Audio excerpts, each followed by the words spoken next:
Salut à toi, j'espère que tu vas bien. Aujourd'hui, petite vidéo, je vais pas te montrer mes écrans, etc. Je vais juste te parler de vive voix. J'avais envie de te partager un peu les récents résultats que j'ai eu cette semaine. Et puis aussi un peu un coup de gueule, enfin je vais pas appeler ça un coup de gueule, mais plutôt une prise de conscience que j'ai eue du coup, je dirais ce week-end, par rapport à mon trading, par rapport à la position que je prends vis-à-vis de ça, et aussi la réalisation à laquelle je suis arrivé, que j'ai envie de partager avec toi. Bref, je vais essayer de pas te retenir trop longtemps. Mais donc, pour commencer par les résultats que j'ai eu cette semaine, donc euh, en deux mots, j'ai pris un short sell sur l'euro de dollar. J'avais pris cette position en anticipation d'une reprise, on va dire des craintes qu'il y a autour de la guerre commerciale potentielle qu'il y a et qui est causée par les droits de douane de Donald Trump, etc. Enfin bref, je te passe les détails. Mais du coup, c'est globalement favorable au dollar et du coup, j'avais voulu short sell l'euro-dollar et en plus, j'anticipais un rapport sur l'emploi qui soit plus ou moins bon. Alors certes, les résultats du NFP ont été plus faibles que prévu, mais dans l'ensemble, le rapport sur l'emploi n'était pas si mauvais que ça parce qu'on a eu une baisse du taux de chômage et en plus, il y a eu des révisions à la hausse des mois précédents. Donc si tu combines ces deux choses-là, donc un rapport sur l'emploi pas si mauvais que ça. On a un ralentissement du marché du travail, mais pas significatif au point d'engendrer une récession. Donc déjà ça, tu rajoutes à ça l'escalade des tensions commerciales, et tu rajoutes à ça aussi, alors ça c'est un petit indicateur qui a surpris, mais donc c'est un indicateur de sentiment des consommateurs qui est publié par l'Université du Michigan, et on a eu une forte hausse, vraiment une très très forte hausse des anticipations des consommateurs par rapport à l'inflation. Donc leur prévision d'inflation à 12 mois a explosé à la hausse. Donc en gros, ça montre que les consommateurs craignent que l'inflation soit plus élevée. Et si tu as, entre guillemets, étudié l'Economics 101, tu sais que les anticipations d'inflation vont avoir un impact sur l'inflation réelle. Et que donc si les anticipations montent, l'inflation réelle risque aussi de remonter. Bref, et donc tout ça en combiné, c'était, on va dire, positif pour le dollar. J'ai cherché à short sell. Malheureusement, j'ai pas su choper la position à un pips près. Donc en fait, j'ai vraiment le seum parce que c'est typiquement le même scénario que la semaine dernière. Donc la semaine dernière, je m'étais fait sortir à un pips près aussi, ou deux peut-être, enfin bref, à un ou deux pips près. Donc mon SL a été enclenché à deux pips près, puis le prix s'est cassé la gueule vers mon TP. Mais du coup, j'ai pas TP parce que je m'étais fait SL juste avant. Et cette semaine-ci, c'est l'inverse. Le prix s'est cassé la gueule vers mon TP, sauf que j'étais pas dans la position. Non pas parce que je m'étais fait sortir avant, mais parce que le prix m'a pas enclenché à un pips près. En réalité, le prix a spike, entre guillemets. Donc théoriquement, le prix a été dans au niveau où mon ordre était placé, mais à cause de la volatilité et peut-être d'un manque de liquidité, enfin bref, je sais pas, mon ordre n'a pas été enclenché, ce qui peut arriver quand vraiment tu es sur des extrêmes du prix. Mais bref, donc j'ai un peu le seum, ça veut dire que ça fait 2 semaines d'affilée que je ne fais pas d'argent grâce au trading. En réalité, même ce mois de février est plutôt mauvais, puisque du coup on est sur la deuxième semaine du mois de février. Et le mois de janvier j'avais bien démarré, mais après le reste du mois de janvier était pas terrible, et je pense, j'ai pas encore fait la revue du mois, je suis un peu à la bourre par rapport à ça, mais que le mois de janvier j'étais break-even. Bref, je termine ce récap, mais donc bon début de mois de janvier, mois de décembre aussi était très sympa. La deuxième partie du mois de janvier, j'ai un peu relâché, on va dire, ma discipline, et j'ai pas eu un trading très bon, pour être honnête. Et puis février, de nouveau, j'ai repris, on va dire, mon sérieux, mais un mélange de malchance et de mauvaise exécution a fait que j'ai pas pu faire de thunes sur le mois de février. Bref, le coup de gueule dont je voulais te parler, enfin c'est pas vraiment un coup de gueule, c'est plutôt une prise de conscience, comme je t'ai dit au début de la vidéo, c'est que je me rends compte que c'est juste un constat, mais disons que l'historique de mon trading, donc ça veut dire que j'ai presque 2 ans de data avec tous les trades que j'ai passés ces 2 dernières années, et pour m'amuser, j'ai fait un peu j'ai juste checké 2 métriques. Donc la métrique c'était quoi? Mes résultats de trading, on va dire, pour le dire très simplement. Mes résultats de trading, et j'ai voulu comparer ça à ma discipline en dehors de mon trading. Donc ce que j'appelle ma discipline en dehors de mon trading, c'est, pour le dire simplement et vaguement, est-ce que ma vie perso, en dehors des graphiques, s'aligne à mes objectifs de trading, ok? Et j'ai fait le constat curieux, au début curieux, mais maintenant je comprends un peu mieux, qu'en fait, à chaque fois que j'entrais dans des phases où je relâchais ma discipline, c'est-à-dire des phases où j'étais moins sérieux quant à mon horaire de trading, j'étais moins focalisé et concentré sur les marchés. Peut-être aussi que j'avais une hygiène de vie qui était moins bonne et qui faisait que j'étais fatigué. J'étais souvent... j'étais pas très concentré, on va dire, j'étais distrait, etc. Parfois, c'était même des semaines où je travaillais pas.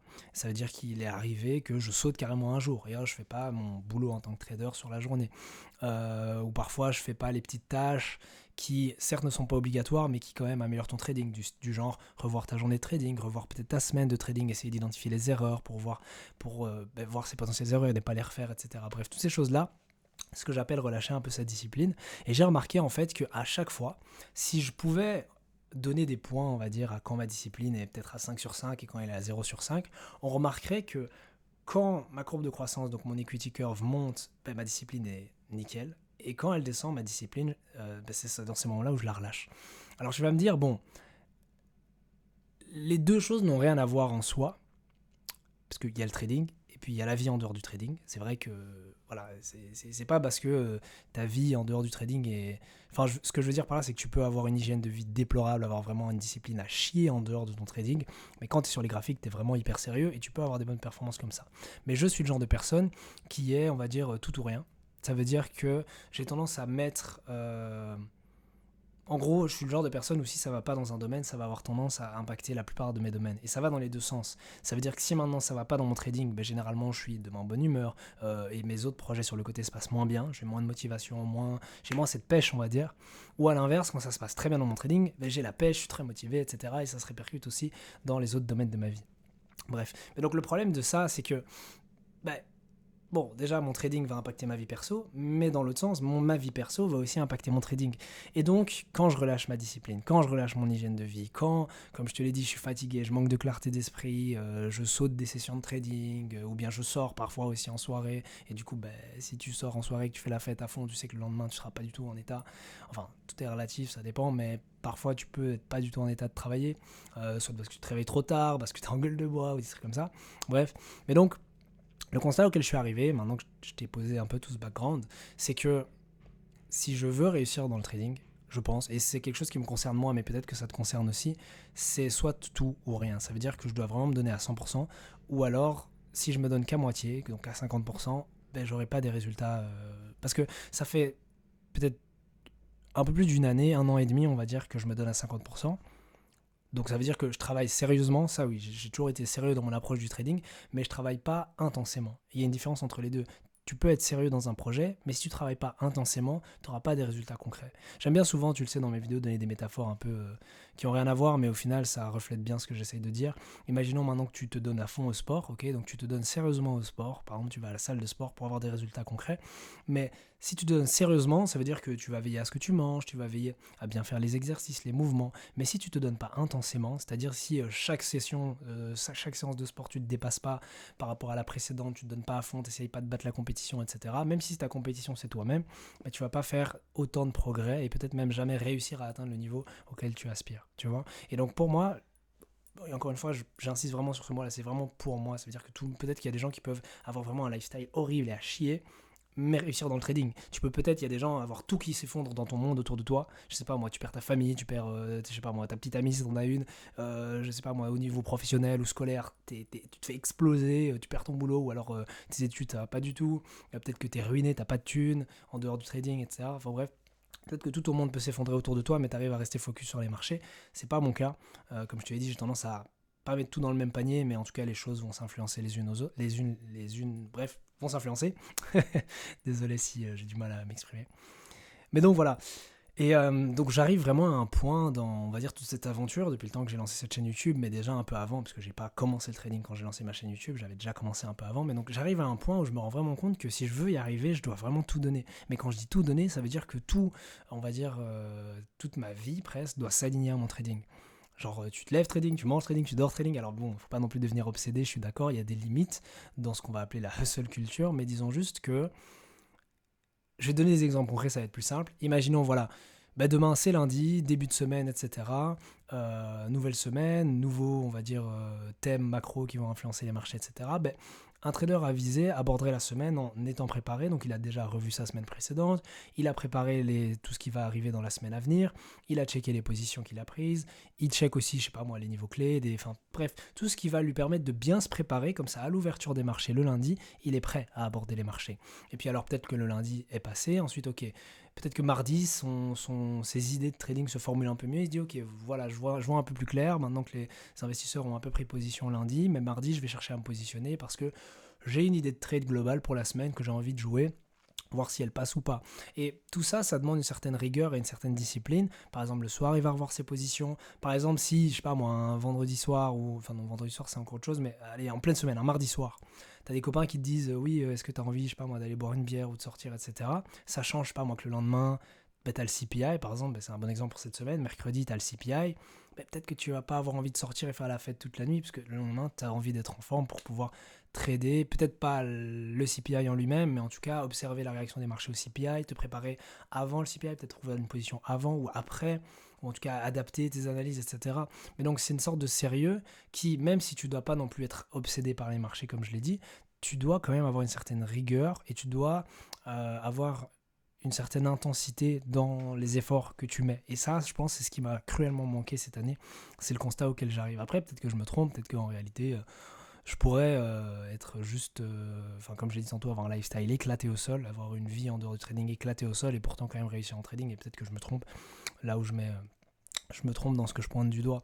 Mais je pense sincèrement, tout ce que je te dis là, ça part du constat où mes performances sont mauvaises quand j'ai une mauvaise hygiène de vie, un mauvais lifestyle. Tu vois, par exemple, ces derniers jours, ça va pas trop parce que, bon, peut-être pour ceux qui sont sur le Discord, ils l'ont vu, mais j'avais eu quelques examens médicaux, rien de grave, je le rassure. Mais du coup, ça me pompe pas mal mon énergie. Ça me prend aussi du temps en pleine journée parce que, du coup, quand tu as des rendez-vous médicaux, ça t'est en plein milieu d'une journée de trading et du coup, ça te nique un peu.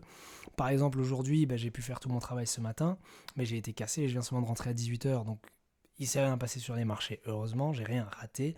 Mais si maintenant, imaginons, il se passait quelque chose entre 10h et 18h, je l'aurais manqué. Et donc, imaginons que c'était pile à ce moment-là que j'avais on va dire, position de la semaine, ou mon opportunité idéale, je l'aurais manqué, tu vois, et ça aurait été con. Bref, et le pire, c'est que là, je te raconte ça anecdotiquement, en situation hypothétique, mais c'est des choses qui sont déjà arrivées. C'est déjà arrivé que je manque une session de trading, c'est déjà arrivé que je manque une opportunité de trading à cause des obligations sociales ou des choses comme ça. Et je pense sincèrement que je dois apprendre à plus dire non aussi. C'est toutes des réflexions que je te fais là et qui me passent par l'esprit, mais par exemple aussi apprendre à dire non, soit quand on me réclame quelque chose, tu as peut-être déjà eu ça dans ta vie, mais par exemple quelqu'un te demande un service, ou je sais pas où, je te donne l'exemple, où tes amis te proposent de sortir, etc. Apprendre à dire non, c'est quelque chose de très important parce que je pense qu'on doit tous se rendre compte que pour atteindre certains objectifs, surtout quand tes objectifs sont assez grands et surtout quand tes objectifs sont difficiles, parce que le trading c'est probablement l'une des choses les plus difficiles à accomplir sur Terre. Bon, j'exagère peut-être un peu, mais c'est quand même une chose très très très, très difficile à accomplir, d'être trader pro, je trouve. Si tu veux vraiment atteindre cet objectif-là, qui est quand même ambitieux, il faut bien se rendre compte que tu vas devoir faire des sacrifices. Et donc, sacrifier quelque chose, ça veut dire littéralement supprimer. Si tu veux avoir une chose, tu dois en supprimer une autre.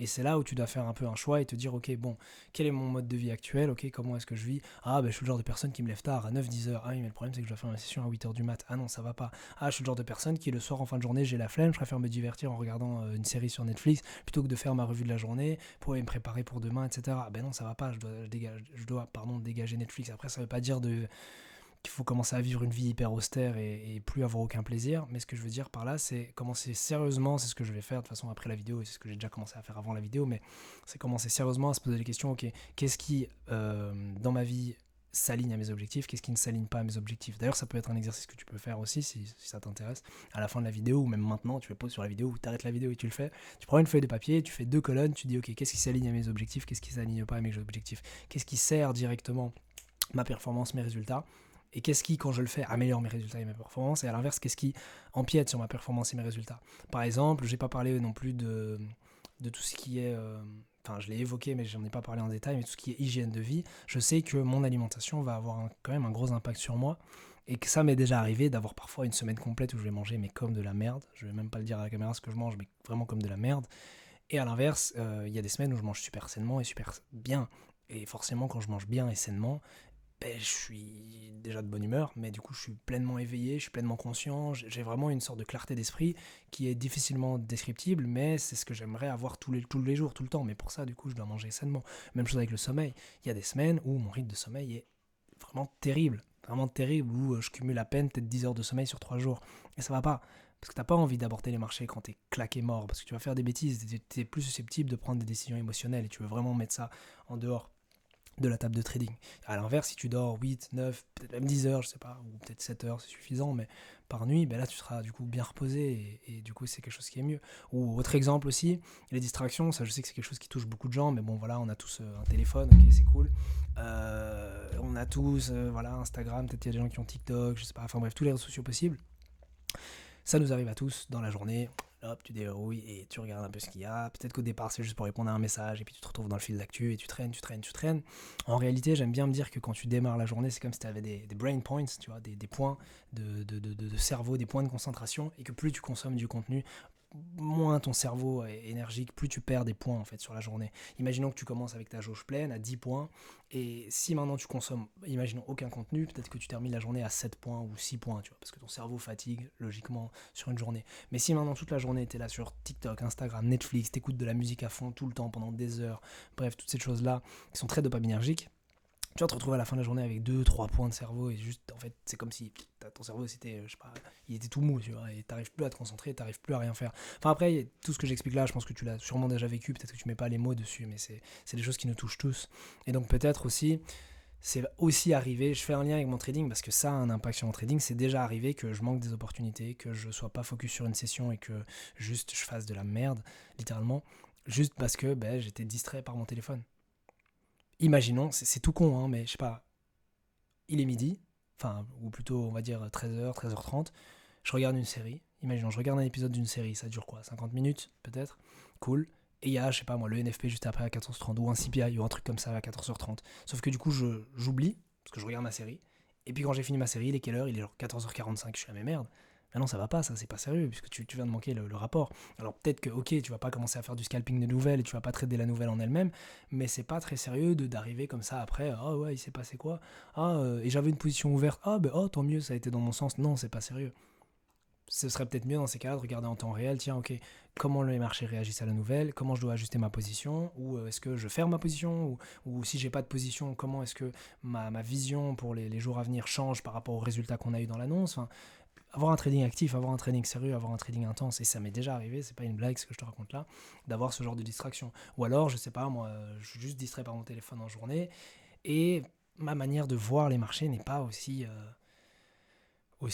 claire, on va dire. Enfin, c'est dur à expliquer avec des mots, encore une fois, mais je suis sûr que ça te parle. C'est juste que essaye de faire une journée sans téléphone et essaye de faire une journée où tu te distrais à fond avec ton téléphone et tu vas voir la différence dans ta concentration quand tu vas sur tes graphiques. Bref, je te retiens pas plus longtemps, mais du coup, c'est un peu une sorte de témoignage, nouvelle résolution, on va dire, même si on est un mois après la nouvelle année, mais c'est un peu une sorte de témoignage, nouvelle résolution, cette vidéo, pour du coup te partager cette réalisation qui est vraiment que, si tu dois retenir une chose de cette vidéo, c'est, je pense, que passer un certain stade, et surtout en fonction de la personnalité que tu as, si tu as un peu une personnalité similaire à la mienne, où ben, les choses en dehors de ton trading vont impacter ton trading, je pense que c'est vraiment important d'y aller all-in, ça veut dire de tout mettre de ton côté, de faire des sacrifices, d'enlever certaines choses de ta vie qui t'empêchent en fait de réussir.